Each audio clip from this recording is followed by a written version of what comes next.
একটা হলো ফুলসিরাতের গোড়ায় আল্লাহর হাবিব সাল্লাল্লাহু আলাইহি ওয়াসাল্লাম বলেন, আমি ফুলসিরাতের উপরে দাঁড়ায়া থাকবো। সুবহানাল্লাহ পড়েন। ফুলসিরাতের উপরে দাঁড়ায়া থাকবো। আমি সেখানে কেন দাঁড়ায় থাকবো? শোনো, আমি তাকায় তাকায় দেখবো আমার কোন উম্মত যায় আর কোন উম্মত ধরা খায়া যায়। আমি এটা দেখার জন্য ফুলসিরাতের উপরে দাঁড়ায় দাঁড়ায় তাকায় থাকবো। আমি মিজানের গোড়ায় দাঁড়ায় থাকবো, আমার উম্মতের আমল কম হয়ে গেল কিনা, কে ধরা খাইয়া গেল।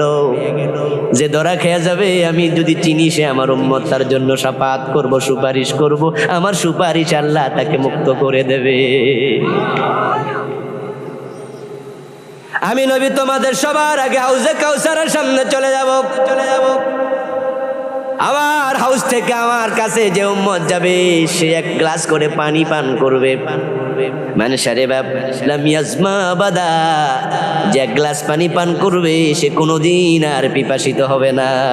সুবহানাল্লাহ পড়েন। মাউ আশাদ্দু বিয়াদাম মিনাল লাবান ওয়া আহলা মিনাল আসাল ওয়া বিয়াদু মিনাল লাবান ওয়া আহলা মিনাল আসাল ওয়াতিয়াবু মিনাল মিসকি। হাউজের পানি হবে মধুর সে মিষ্টি, দুধের সে সাদা, মিষ্কের সে সুগন্ধওয়ালা। কি জানো কানুজুমিস সামা, আমার উম্মত যাবে এক গ্লাস পান করবে, কোনোদিন পিপাসা লাগবে না, পান করতেই থাকবে, পান করতে থাকবে। ওখানে তোমরা যাইয়া পীরের মাঝে লাইন ধরে খাড়া থাকা লাগবে না। যখন রমজানের ঈদের আগে, কোরবানির ঈদের আগে ট্রেনে অগ্রিম টিকিট ছাড়ে, তখন কমলাপুর রেল স্টেশনে রাতে 10টা খাড়াইয়া পরের দিন 11টা টিকিট পায়, এমন ঘটনাও। যানজট লেগে যায়, পেছ লেগে যায়, কোটি কোটি উম্মত আমার যাবে কিয়ামতের দিন হাউজের পাশে, তাই সেখানে তারা লাইনে দাঁড়ায় থাকবে, কষ্ট পাবে তা নয়। কি জানুহু কানুজুমিস সামা, টেনশন করতে হবে না, আমার হাউজে পানপাত্র গ্লাস থাকবে তত, আকাশে তারকা আছে যত। আমার সাহাবারা ও আমার উম্মতেরা, শোনো, তোমরা পানি পাবে, কোনো অসুবিধা নাই, খাবে। রাসূলুল্লাহ বলছেন এরকম পানি খাচ্ছে, পানি পান করছে, এর মাঝে আমার কাছে একদল লোক আসবে। ওই লোকগুলো এসে আমাকে বলবো, হুজুর আমরাও তো আপনার উম্মত, আমাদেরকে একটু পানি দেন, পানি দেন। রাসূলুল্লাহ বলছেন আমি তাদেরকে চিনবো, উম্মত বলার পরে বুঝবো, আচ্ছা তোমরা উম্মত, আসো আসো। কিন্তু তাদের হাতে পানি দেওয়ার আগে ফায়ুহালু বাইনি ওয়া বাইনাহু, তাদের মাঝে আর আমার মাঝে একটা পর্দা পড়ে যাবে। ফাকুলু ইন্নাহুম মিন্নি, তখন আমি আওয়াজ দিয়ে বলবো তারা তো আমার উম্মত। কি হলো, কি হলো, কি হলো?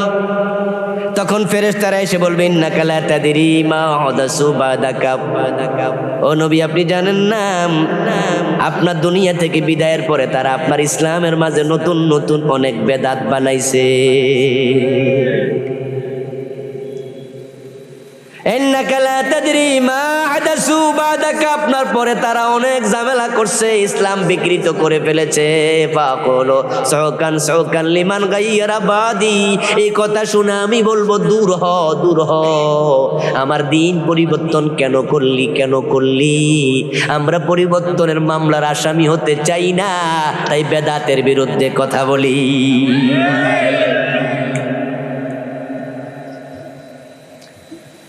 সবগুলো বেদাত আমি বলবো না, কারণ এমন কিছু বেদাত আছে কইলে আমনেও মেসেহারা কালা করে নেবে, তারপরে নিরাপদে যাওয়ানো তো লাগবে। সব কি আর কখন যাইবো? আমার প্রিয় ভাই, আমরা অনেক সুবিধাবাদী, আমরা পরিবর্তন করেছি রাসূলের ইসলামে। যেখানে অসুবিধা আমরা কমাইছি, যেখানে সুবিধা আছে আমরা বাড়াইছি। কে বাড়াইলো? কে বাড়াইলো? কিছু আলেম ওলামা বাড়াইছে, যারা জানে নতুন নতুন করে আবিষ্কার করলে হাদিয়া তোফা খাওয়ার নতুন একটা দান্দা মিলবে। ও প্রিয় ভাই, আছে, সব আছে, বইতে আছে, এগুলো পড়বেন। আমি 38টা লিখছি তো, বাদ পড়ে নেই আলহামদুলিল্লাহ অনেকগুলো। দেখেন, মা বাবা মরে গেছে, মা বাবার কবরে যাইয়া জিয়ারত করব, তাও মসজিদের হুজুর রে কয়, হুজুর আপনি একটু চলেন। আচ্ছা হুজুর যদি তখন মুখের উপরে বলে দিত, মিয়া তোমার মা বাবার জন্য কবর জিয়ারত করবে, হ্যাঁ আমার কাম কি, আমার কাম কি?